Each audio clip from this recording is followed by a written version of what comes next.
welcome. In this quick tutorial we are going to show you that how to fix TikTok features missing.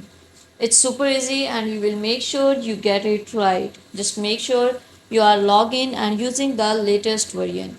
Make sure to watch the complete video and follow each step carefully to avoid forgetting anything and making mistakes. Okay, we are going to know how to fix TikTok features missing. It's super easy. First of all, you should consider that your TikTok app must be updated. If your TikTok app is updated and still you are facing some features missing, then click on this app. Now after clicking on this app, you have to click on profile. Click on the three lines which appear at the right top corner. Click on settings and privacy.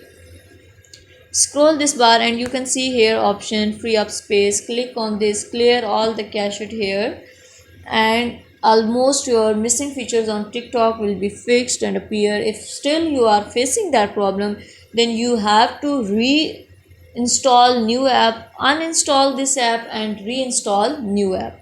Thank you so much. Please consider showing your support by commenting, liking, sharing and subscribing to our channel for more valuable content in the future. Your engagement is highly appreciated. I wish you very good luck. Thank you so much.